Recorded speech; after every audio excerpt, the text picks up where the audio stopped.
Bonjour, c'est Cyril encore. On est le 7 novembre 2023. Alors, je viens sur la trompette aujourd'hui encore et je viens proclamer le retour de notre Seigneur Jésus-Christ. Amen et alléluia. Soyons tous bénis, soyons remplis de sa joie. Amen. À l'heure des châtiments. Amen. On est à cette période-là, ce temps-là, prophétisé par notre Seigneur, n'est-ce pas? Depuis qu'il a marché sur la terre, il a parlé d'un temps où il y aurait détresse sur détresse, calamité sur calamité, mais il a aussi dit qu'il y a un reste qui serait sauvé, qui serait épargné. Et si on vit sur cette terre, on est conscient de tout ce qui se passe. Il n'y a pas un jour où on n'entend pas une catastrophe à quelque part. Mais, comme dit dans la parole, ce n'est que le début des douleurs. Ce n'est que minime par rapport à tout ce qui est sur le point de se produire. Alors que le monde est en détresse, le Seigneur proclame la paix pour ses enfants. Et cette paix, c'est une paix éternelle. C'est ça qu'il veut pour chacun de ses enfants. Et pour cela, il nous a montré le chemin que nous devons observer. Plusieurs ont été égarés. Amen. Plusieurs ont été égarés. Et ça aussi, Jésus-Christ l'a prophétisé. Les apôtres aussi en ont parlé. L'apôtre Jean nous a dit qu'il y avait déjà plusieurs antichrists.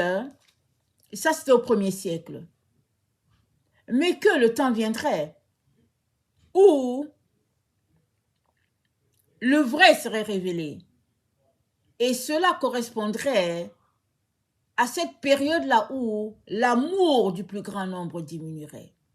Et on est en plein dans ce temps où l'amour est quasi inexistant. Même dans les gens d'une même famille, l'amour est toujours teinté d'une certaine hypocrisie, d'un certain mensonge. Le vrai amour, l'amour agapé, est retrouvé dans la maison de Dieu par ceux-là qui ont décidé de pratiquer l'œuvre de justice de Dieu. Et Dieu t'invite à cette vie-là. La seule manière pour toi de ne pas succomber aux mensonges des derniers temps, c'est que tu puisses te réfugier là où se trouve la vérité. Et c'est là le combat de plusieurs. Le combat est intense. Plusieurs sont tiraillés, ça et là, parce qu'ils veulent garder leur vérité. Leur propre vérité, ils veulent la garder. Mais il n'y a pas 10 vérités. Il n'y en a pas 3 non plus. Il y a une seule. Et la vérité, elle est divine. Et elle vient de notre Seigneur Jésus. Si celui-là que tu suis, ce n'est pas le vrai Jésus, alors tu es déjà parti sur un mauvais pied. La vérité te fait défaut. Et nous sommes à cette heure-là où, pour rassembler ses enfants, le Seigneur indique l'endroit où nous devons aller. Si vous m'écoutez ces derniers temps, vous savez que c'est le même message que j'ai. Je n'ai pas un autre message. Le Seigneur ne m'en a pas donné. Il m'a donné un seul message. Et le message qu'il m'a donné, c'est de rassembler tous ceux-là qui lui appartiennent, de les diriger aux pieds de Marie, aux pieds de sa mère. C'est là que tout un chacun aura une protection. C'est ce que le Père a décidé. Et il a décidé ça, pas dans notre temps. C'est décidé ainsi depuis que Jésus-Christ est venu sur cette terre. Les apôtres ont marché dans ce qui a été établi, dans cette vérité-là. Ceux-là qui les ont suivis, ils ont fait pareil. Il n'y a que dans notre temps où la vérité a été détournée. Et une brèche s'est créée. Un groupe qui dit qu'ils n'ont pas besoin de Marie, c'est-à-dire qu'ils n'ont pas besoin du plan de Dieu. Et nous sommes à l'heure où toute vérité est restaurée. Si tu persistes sur ta voie, la voie où tu as été conduit ou conduite et qui est malheureusement la voie de la fausseté, si tu persistes là-bas, tu t'envoies direct dans le ventre du dragon, du serpent. Parce que sur la voie du serpent,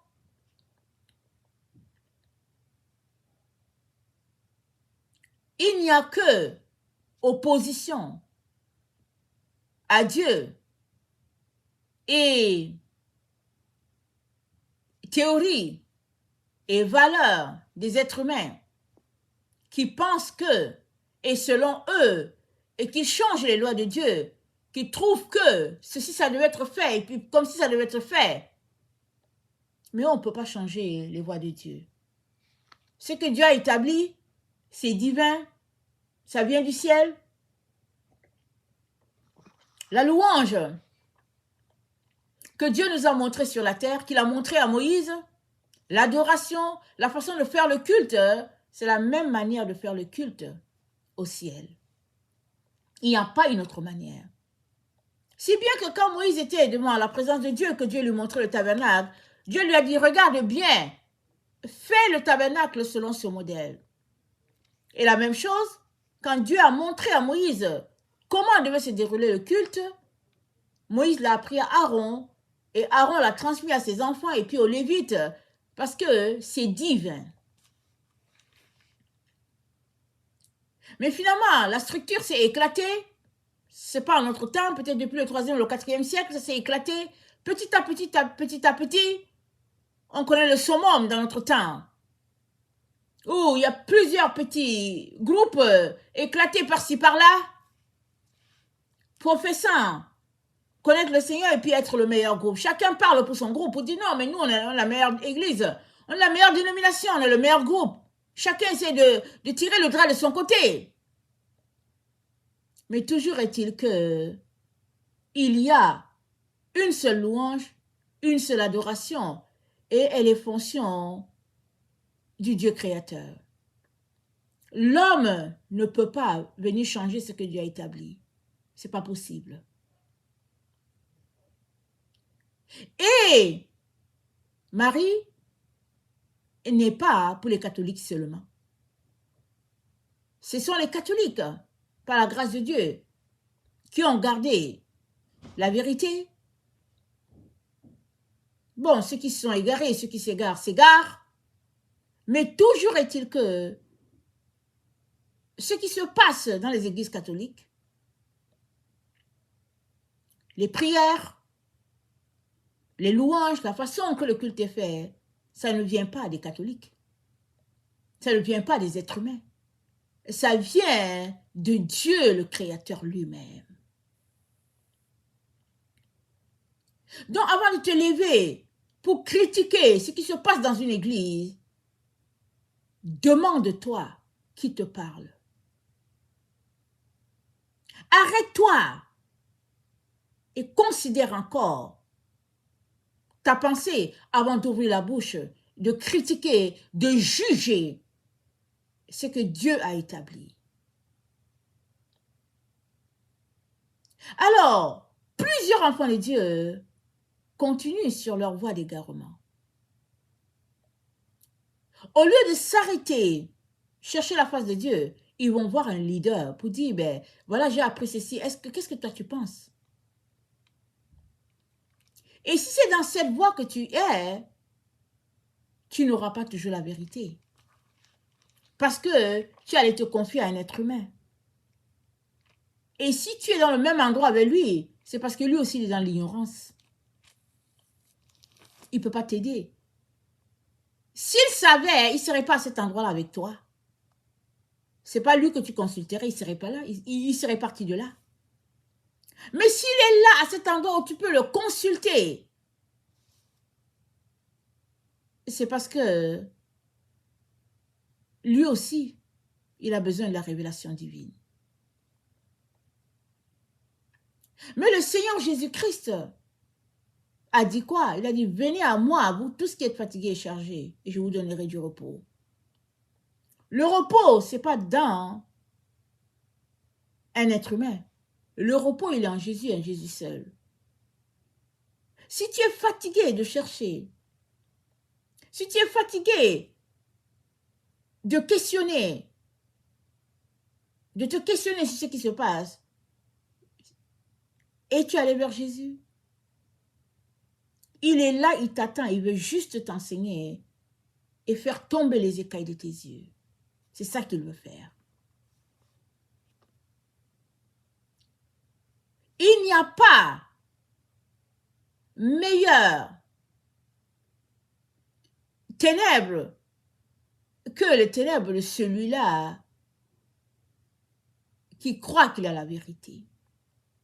Parce que une fois que tu penses que tu as la vérité, alors que tu es dans le faux, une fois que tu es convaincu que tu es dans la vérité, tu ne feras rien pour chercher la vérité parce que tu es convaincu que tu l'as. Mais la lumière vient à partir du moment où tu dis, et si je ne l'avais pas? Et si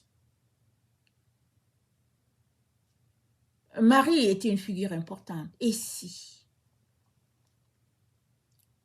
Et à partir de là, Dieu t'éclairera. Et il te fera tomber les écailles de tes yeux pour que la révélation te vienne. Il n'y a pas meilleure manière de tromper l'autre que de se substituer. L'ennemi s'est substitué à la place de la femme. Alors que Dieu a été clair, dans Genèse 3, le verset 15, il n'est pas passé par d'autres chemins pour dire au serpent quelle sera sa fin.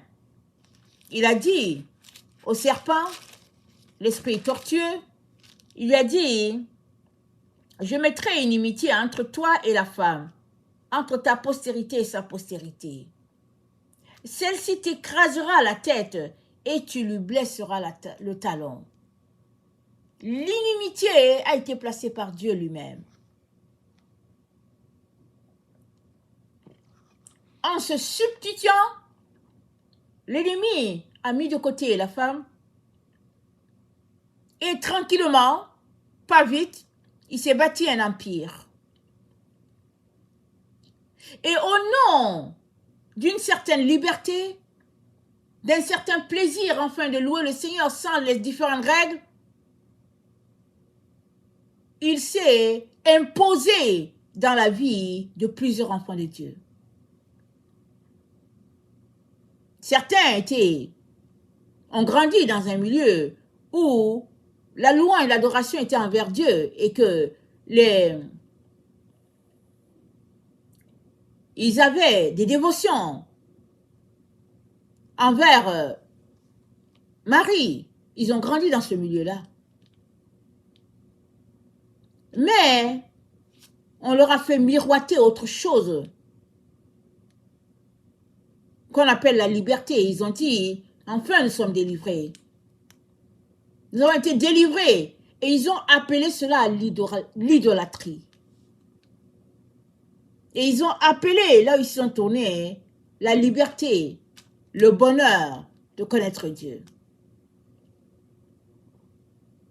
Or, en se détournant, ils ont mis justement les pieds dans le filet de l'ennemi.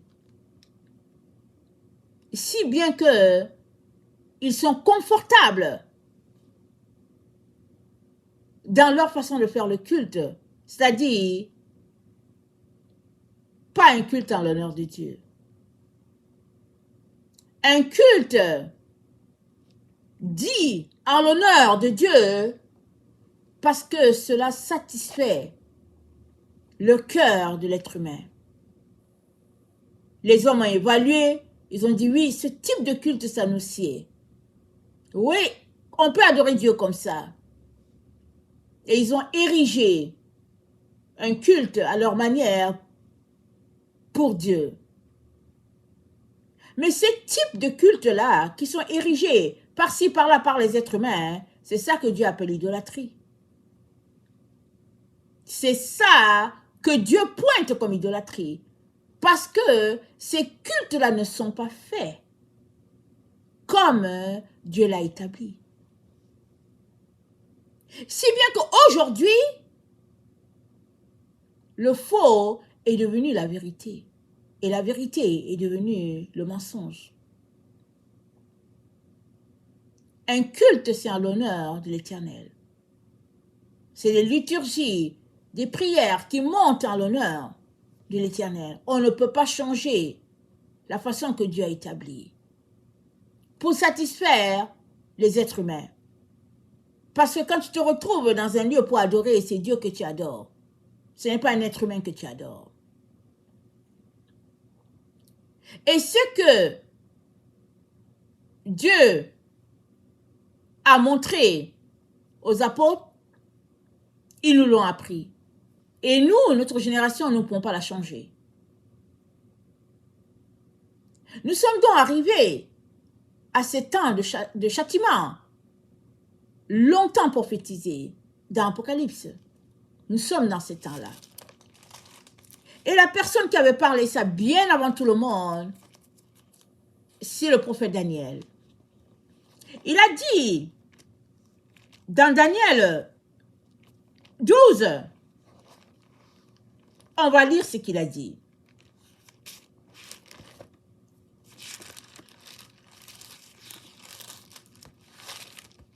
Daniel 12, on connaît ce verset parce qu'on l'a déjà lu plusieurs fois et on y jette un regard, encore aujourd'hui, parce qu'on est justement dans ces temps-là. En ces temps-là, se lèvera Michael, le grand chef, le défenseur des enfants de ton peuple, et ce sera une époque de détresse, telle qu'il n'y en a point eu de semblable depuis que les nations existent, jusqu'à cette époque. En ces temps-là, ceux de ton peuple qui seront trouvés inscrits dans le livre seront sauvés. Plusieurs de ceux qui dorment dans la poussière de la terre se réveilleront, les uns pour la vie éternelle, les autres pour l'opprobre, pour la honte éternelle. Ceux qui auront été intelligents brilleront comme la splendeur du ciel, et ceux qui auront enseigné la justice à la multitude brilleront comme des étoiles à toujours et à perpétuité.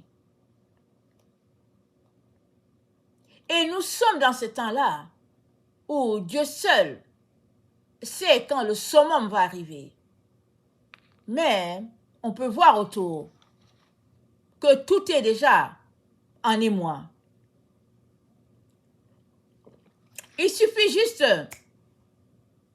que Dieu donne l'ordre et la terre atteindra le sommet, voilà, le summum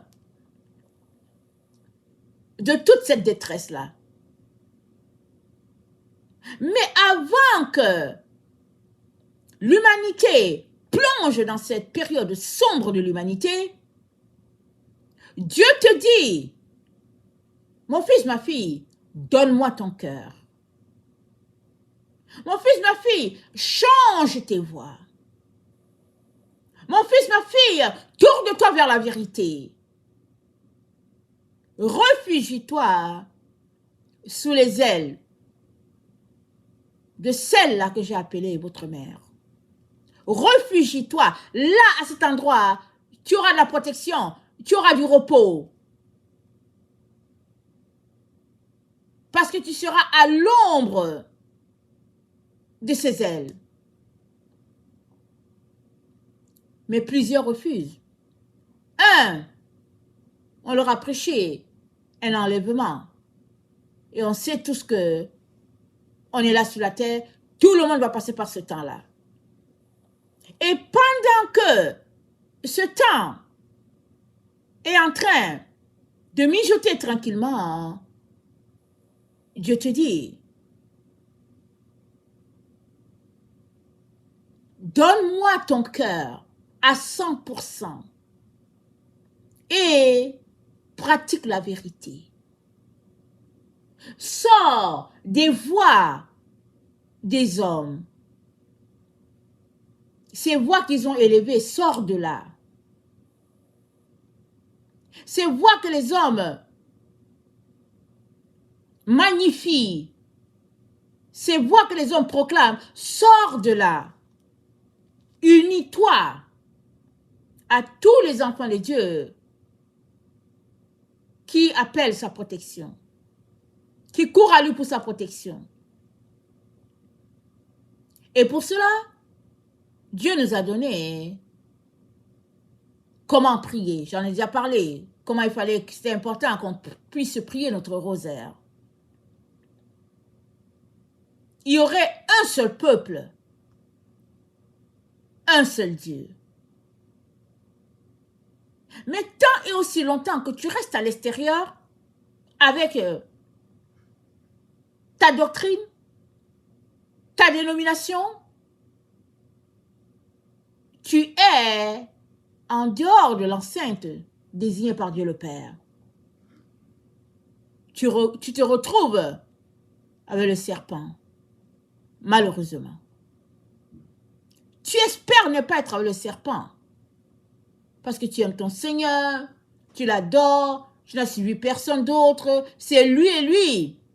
Mais malheureusement, le Seigneur t'aime tellement qu'il te dit, si tu restes sur cette voie, tu es avec le serpent. Il y a une église qu'il a établie sur la terre. Et Dieu a dit à Pierre, les portes de l'enfer ne prévaudront point contre cette roche.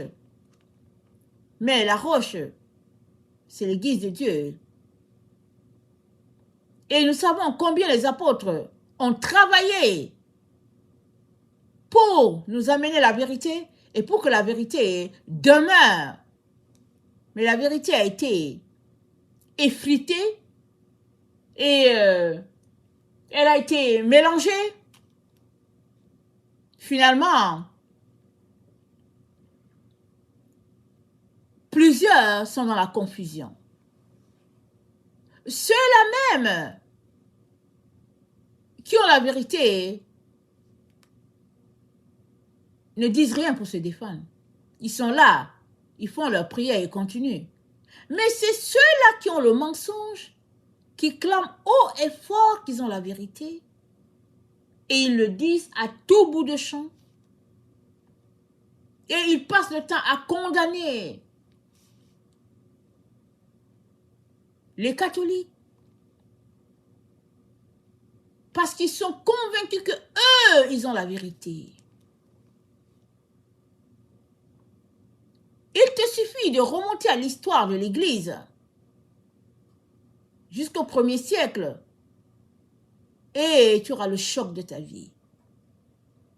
Tu auras le choc de savoir que là où tu te trouves en tant que quelqu'un qui proteste, quelqu'un qui est dans évangéliste ou bien peu importe les dénominations, tu seras choqué de savoir que tu fais partie de la branche qui s'est rébellée. Le fils prodigue s'est rebellé. Il a dit à son père, donne-moi la part de mon héritage, je vais partir. Le père l'aime tellement que le père lui a donné ce qu'il voulait. Il est parti. Et il espérait avoir du bonheur.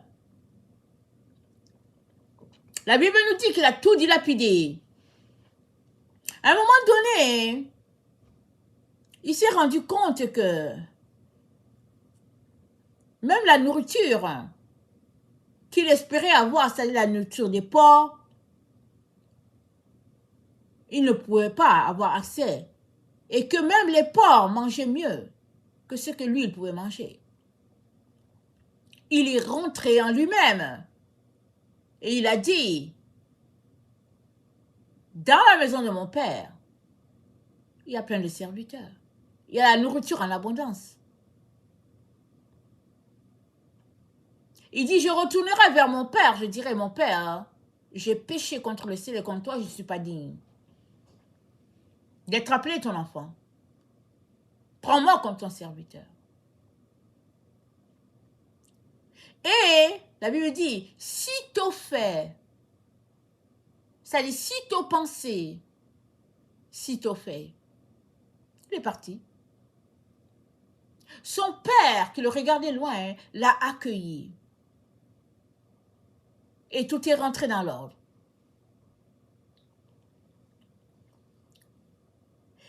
Et les protestants se retrouvent dans cette situation-là. Ou pour la plupart, ce n'est pas eux qui ont cherché.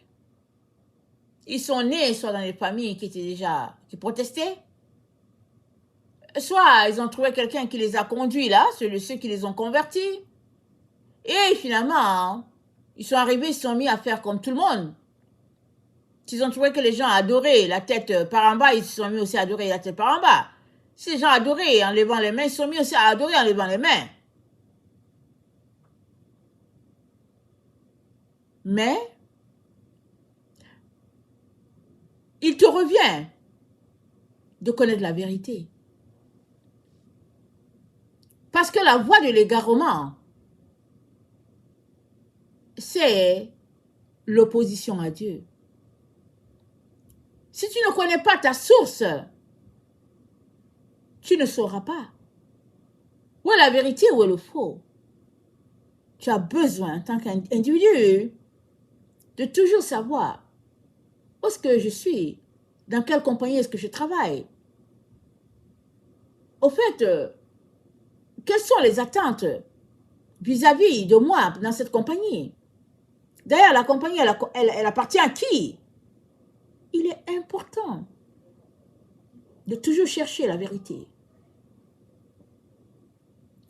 Et il y a plusieurs qui ne sont jamais dérangés pour chercher la vérité. Mais nous sommes dans le temps où la vérité vient à nous. Dieu nous la révèle lui-même. Dans son grand amour, il nous révèle la vérité. Il nous dit, vous ne pouvez pas arriver à Dieu et ignorer Marie. Ce n'est pas possible. Parce que c'est elle qui est en train de rassembler les enfants de Dieu. C'est elle qui a obtenu ce temps extra, qui est constamment devant le Père pour dire, pitié, que ta grâce s'allonge encore, que ta grâce s'allonge encore. Et l'ange lui a dit, une grâce t'a été faite de porter le sauveur de l'humanité. Cette grâce t'a été faite. Avec cette grâce qui lui a été faite, elle a obtenu du Père de pouvoir rassembler tous ceux-là qui viendront du nord, du sud, de l'est, de l'ouest, en train de pleurer, en train de gémir, en train de demander du secours. Elle a obtenu de Dieu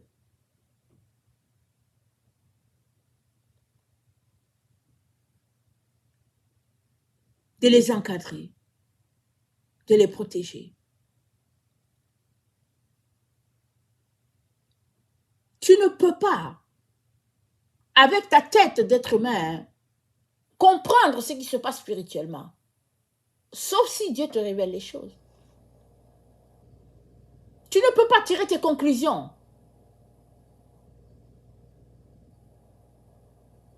Et passer à côté de ce que Dieu est en train de faire. On vit dans un monde où il y a beaucoup de mépris par rapport à différentes personnes, différentes situations. Que le mépris dont les femmes sont victimes ne soit pas l'élément qui te bloquera d'avoir à prendre la main de la mère que Dieu t'a donnée. Elle tend sa main pour que tu puisses être sauvé et que tu ne puisses pas être emporté par la calamité. Parce que il y en a qui seront emportés. Mais dans le plan de Dieu, ce n'est pas qu'il veut t'emporter. C'est dit, c'est écrit noir sur blanc, que dans les derniers temps, les démons, ceux-là qui ont perpétué le mensonge sur la terre, qui ont appris la sorcellerie, les avortements, qui sont venus créer une race hybride sur la terre, c'est dit dans la Bible, dans le livre d'Enoch, c'est dit que dans les derniers temps, Dieu s'élèvera pour apporter justice sur la terre. Lisons Jude. Jude, c'est un seul livre. C'est juste avant Apocalypse. Et Jude dit, il dit,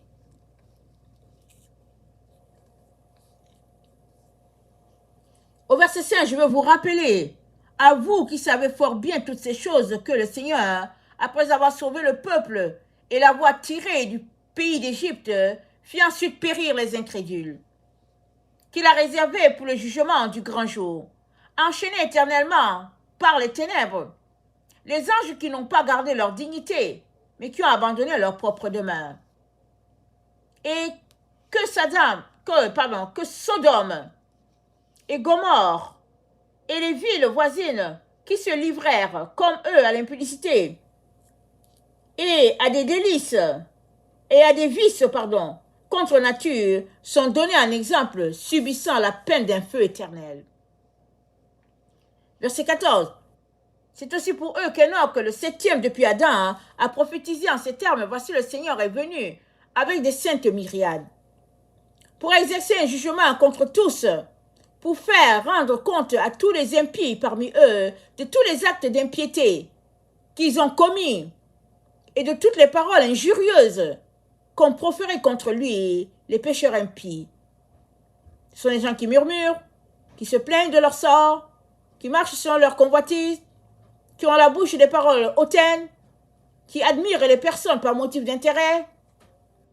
Mais vous, bien-aimés, souvenez-vous des choses annoncées d'avance par les apôtres de notre Seigneur Jésus-Christ.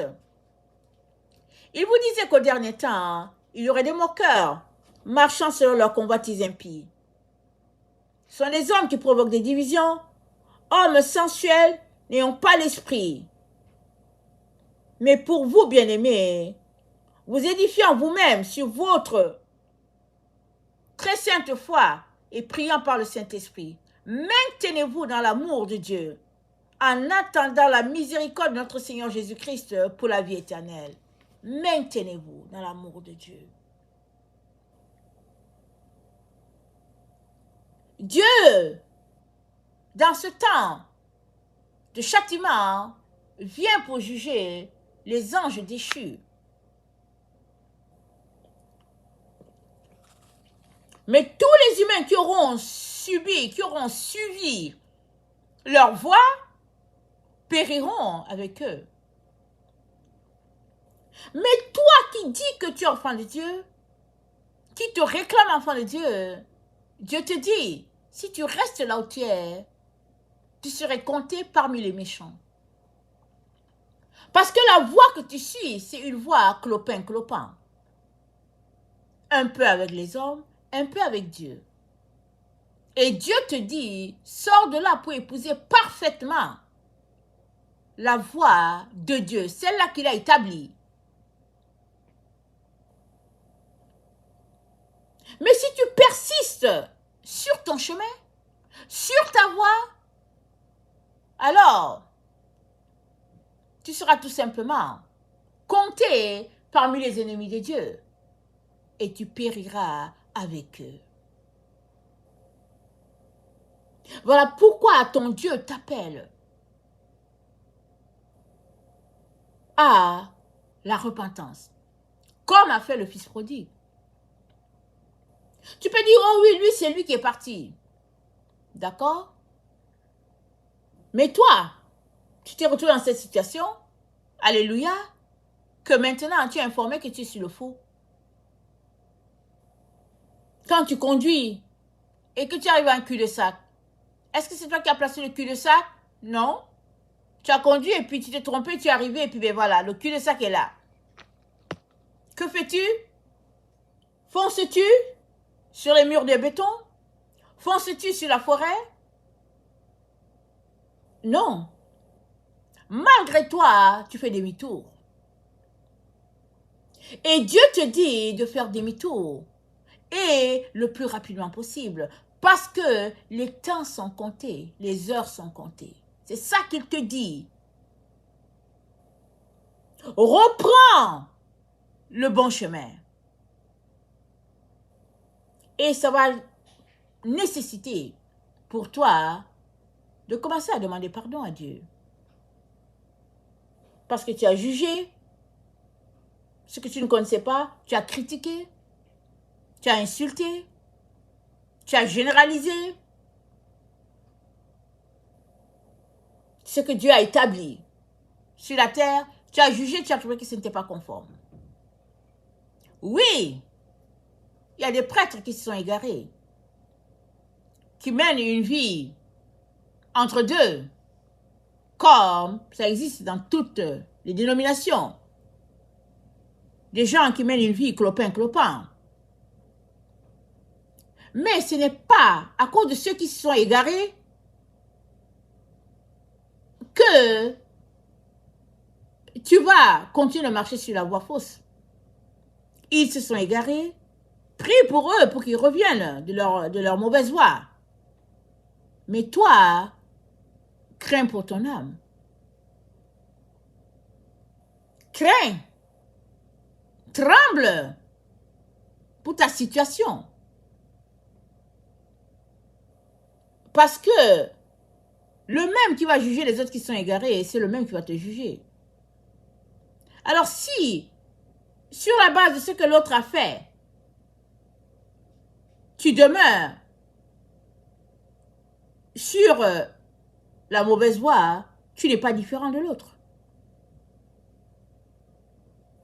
L'orgueil nous fait passer à côté de ce que Dieu veut pour nous. L'orgueil. Et la Bible dit, Dieu résiste aux orgueilleux, mais il fait grâce aux humbles. Et Proverbe nous dit, l'orgueil, cette lampe des méchants. L'orgueil est une lumière. C'est un guide. Ça guide tous ceux-là qui sont imbus d'eux-mêmes, qui pensent qu'ils connaissent, qui pensent qu'ils ont quelque chose, que ce soit au niveau des diplômes, que ce soit au niveau de leur prestance physique, peu importe. L'orgueil dirige la voie de plusieurs. Mais la voie que Dieu a pour toi, la voie qu'il t'indique, c'est la voie de l'humilité. C'est là où il y a Marie. C'est seulement là-bas. Va lire Luc 1. Va lire. 46 jusqu'à 52, va lire. Il a renversé les puissants de leur trône. Il a élevé les humbles. Sauf si tu sors de ton orgueil, tu seras coupé de Dieu. Parce que Marie est celle-là qui doit venir dans cette fin de temps pour pouvoir protéger tout cela qui appartient à Dieu.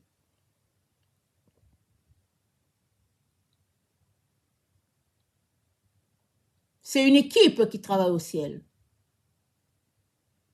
Dieu lui a donné ce rôle-là. A-t-il besoin de ton avis pour établir les uns et les autres? Il n'a besoin de l'avis de personne. Et cette vérité-là, elle était sûre depuis le 1er siècle. C'est seulement que l'information est cachée par-ci, par-là. Et si tu cherches et creuses, Dieu ne manquera pas de te révéler ce qui est dans les Écritures. Même dans ta Bible, c'est là. C'est écrit dans la Bible. Va faire tes recherches, tu vas trouver que c'est là-dedans.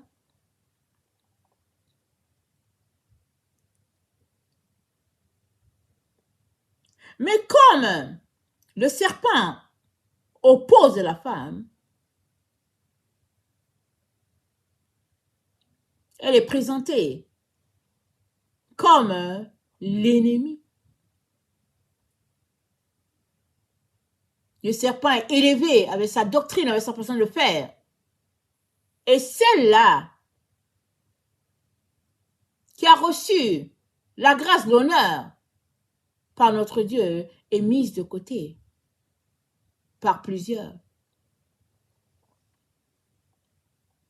Aujourd'hui encore, Dieu vient te demander de rentrer en toi-même et de prendre le chemin de la vérité. Si tu as passé ta vie à détester un groupe donné à cause de leur louange, de leur adoration, peu importe tes raisons, répands-toi d'abord. Demande pardon à Dieu en pleurant. Et tes écailles tomberont, il te montrera le chemin. Parce que tu ne peux demeurer dans cette attitude-là et recevoir toutes les révélations que tu as besoin.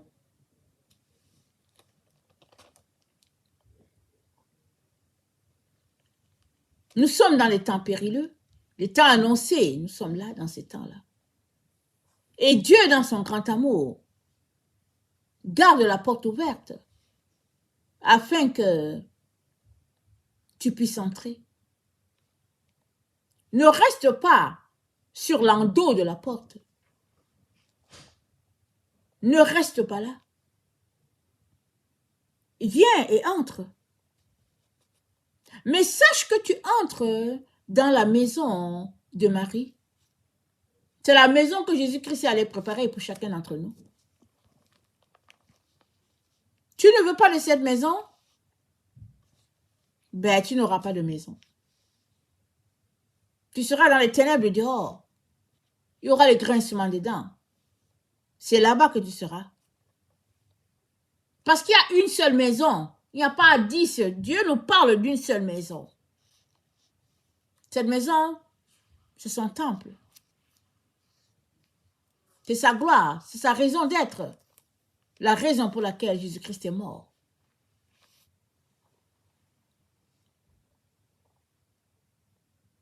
Il est mort pour racheter son Église.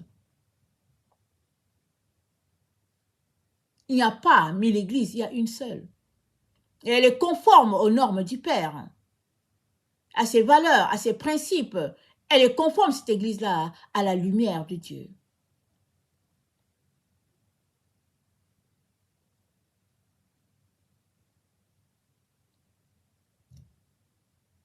Le Seigneur ne veut pas que tu périsses dans ces calamités. Il ne le veut pas.